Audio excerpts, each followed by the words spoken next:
Subscribe and share my channel Sudarsana. Shri గురుభ్యో నమః. ఆత్మావలోకనం కథ. అదొక అందమైన పల్లెటూరు. ఆ ఊర్లో ఎంతో చూడముచ్చట కొలిపే అందమైన కుటుంబం ఉంది. ఇది చాలా కాలం క్రిందటి విషయం.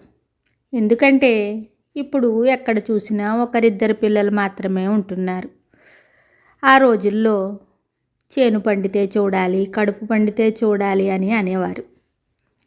అలా కుటుంబంలో ఆడమగ కలిపి 9 మంది పిల్లలు, భార్యాభర్త వెరసి 11 మంది కుటుంబం. ఒకప్పుడు బాగా బతికిన కుటుంబమే, కానీ కాలాంతరంలో ఆస్తులు గతించాయి. అందువల్ల కొంతకాలానికి కుటుంబ భారం పెరిగింది. అయినా ఆ భార్యాభర్తలు ఎంతో శ్రమ కోర్చి ఆ పిల్లల్ని పెంచి పెద్ద చేసి వారి శక్తికి అనుగుణంగా చదువు చెప్పించి పెళ్ళిళ్ళు చేశారు. తల్లిదండ్రుల పుణ్యం, పిల్లల అదృష్టం వల్ల ఆ పిల్లలు మనుమలు అందరూ ఏ లోటు లేకుండా సంతోషంగా ఉన్నారు.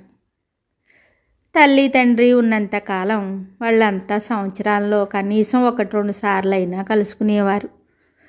అందరూ వస్తే ఆ ఇల్లు ఇప్పటి మాటల్లో చెప్పాలంటే ఒక చిన్న పెళ్లి మండపంలా ఉండేది. ఆ ఊర్లో అందరిలోకి కూడా నిజంగా చెప్పాలంటే వీరిదే పెద్ద కుటుంబం. కొందరైతే అడిగేవారు, ఏమిటి హడావిడి, ఏమన్నా విశేషమా అని. అప్పుడు ఆ ఇంటి ఆయన, ఏమీ లేదయ్యా, పిల్లలు సెలవులకు వచ్చారు అనేవారు. అంత గొప్పగా నిండుగా ఉండేది ఆ కుటుంబం. అటువంటి కుటుంబం ఇప్పటికీ అలాగే ఉంటే ఇంత సుదీర్ఘ ఉపన్యాసం అక్కర్లేదు. తల్లి తండ్రి పోయిన తర్వాత ఆ కుటుంబం ఎవరి దారి వారిది అయిపోయింది. పెళ్ళి పేరంటం వచ్చినా ఏదో ఆ టైంకి పెద్ద తలకాయలు అటెండ్ అయ్యి వెళ్ళిపోవడం, లేకపోతే లేదు. పిల్లల తరంలో అయితే ఎవరి పిల్లలు ఎవరికీ తెలియదు. ఏ బస్సు కోసమో రైలు కోసమో వెళ్ళినప్పుడు పక్కనే కూర్చున్నా ఎవరో తెలియని పరిస్థితి, లేదా అందులో ఒకరికి తెలిసినా ఒకరికి తెలియని పరిస్థితి. వీడెవరో మన వాళ్ళల్లా ఉన్నాడే అని ఎవరికైనా ఒకవేళ అనిపిస్తే, మీరు ఫలానా వారి తాలూకా అని అడుగుతారు. ఇప్పటి పరిస్థితిలో అలా అడిగేవారు లేరు, అలా ఆలోచించేవారు లేరు. అంతా స్పీడ్ యుగం. ఇప్పుడు ఎక్కడైనా అసలు ప్రేమాప్యాయతలు ఉన్నాయా? ఎవరికి వారే యమునా తీరే. అంతా యాంత్రికం. ఇదివరకు ఎవరికైనా కష్టం వచ్చినా నలుగురు కూడి ఆ కష్టాన్ని కష్టం కాదని, ఏదో అలా వస్తాయి పోతాయి, వాటి గురించి బెంగపెట్టుకోకూడదని, ఏ సమస్య అయినా ఏ కష్టమైనా అందరికీ వస్తూనే ఉంటాయి, రానిది ఎవరికి అని వాటి నుంచి సునాయాసంగా బయటపడే మార్గం చెప్పి వారిని ఊరడించేవారు. కానీ ఇప్పుడు ఎవరి సమస్య వారిది, ఎవరి కర్మ వారిది, మనం ఏం చేస్తాం అంటున్నారు. అందుకే సమస్య వస్తే ఆ సమస్యని దాటలేక, ఏమి చెయ్యాలో తెలియక, చెప్పేవారు లేక జీవితాలు చాలిస్తున్నారు. ఇదా సమస్యకు పరిష్కారం? మానవుడు సంఘజీవి, అందరితోనూ కలిసి ఉండాలి. ఒకరి కష్టసుఖాలు ఒకరు పంచుకోవాలి. ఇప్పటి కాలంలో పెద్ద కుటుంబాలు లేకపోయినా కుటుంబ పెద్దలు అనగా అమ్మా నాన్న అత్త మామ ఉన్నారు కదా, వారినే ఆదరించలేకపోతున్నాం మనం. ఒంటరిగా బ్రతకాలని కోరుకుంటున్నాం. నలుగురిలో ఉన్న ఒంటరితనంతో బాధపడుతున్నాం. ఆ ఇంటిలో వ్యక్తులైనా ఒకరితో ఒకరు మాట్లాడుకోవట్లేదు.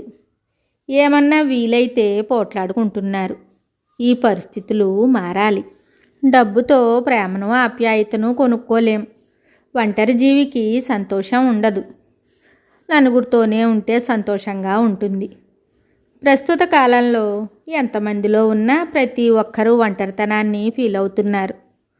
భగవంతుడు ఒక్క మానవ జన్మకే ఇంత మంచి అవకాశం ఇచ్చాడు. దానిని అందరూ సద్వినియోగం చేసుకోవాలి. భగవంతుడిచ్చిన బంధం నిలుపుకోవాలి. జీవులు ఎక్కడెక్కడి నుంచో వచ్చి ఒక కుటుంబం అవుతాయి. అమ్మ నాన్న, అక్క చెల్లి, అన్న తమ్ముడు, మేనత్త మేనమామ, భార్య పిల్లలు, ఇవన్నీ దేవుడిచ్చిన బంధాలు. ఆ బంధాలను గౌరవించటం మన బాధ్యత. మన జీవితం చాలా చిన్నది. మనకు నిండు నూరేళ్ళు ఆయుష్ అని అనుకున్నా సగం నిద్రలోనే పోతుంది. ఉన్న 50 సంవత్సరాల్లో 10 సంవత్సరాలు బాల్యానికి, 10 సంవత్సరాలు కౌమారం చదువుకి, 10 సంవత్సరాలు యవ్వనం, తర్వాత 10 సంవత్సరాలు బరువు బాధ్యతలు.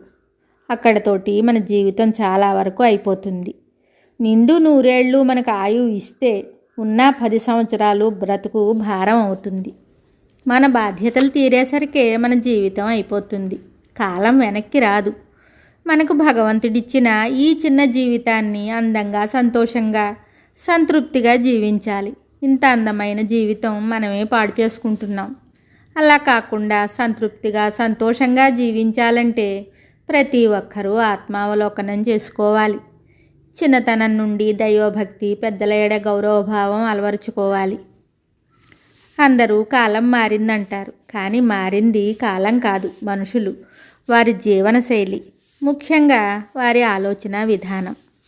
కాలంతో పాటు మనము మారాలి. ఎప్పుడు పరిస్థితులను బట్టి అప్పుడు ఉండాలి. ఎప్పుడూ సత్యకాలంలా ఉండమని కాదు, కానీ సత్యం, ధర్మం ఉండాలి మన జీవితంలో. కానీ ప్రస్తుత కాలంలో అవి చాలా చాలా బలహీనంగా, ఛాయామాత్రంగా ఉన్నాయి. బంధాలు లేవు, బంధుత్వాలు లేవు, ప్రేమ ఆప్యాయతలు లేవు. ఏదో బ్రతుకుతున్నాం. జీవితం అంటే జీవించాలి, బ్రతకటం కాదు. అసలు మన జీవితమే దినదిన గండం దీర్ఘాయువులా ఉంటుంది. కానీ మనం 100 సంవత్సరముల జీవితం ఆశిస్తాం, తప్పు లేదు. కానీ మనం బ్రతికినన్నాళ్ళు సంతోషంగా కుటుంబంతో కలిసి జీవించాలి. ఈ విషయం ప్రతి ఒక్కరూ ఆలోచించాలి.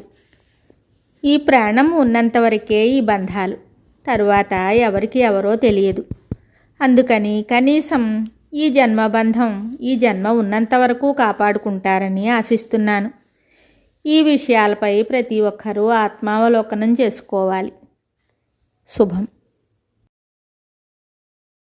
Subscribe and share my channel Sudarsana.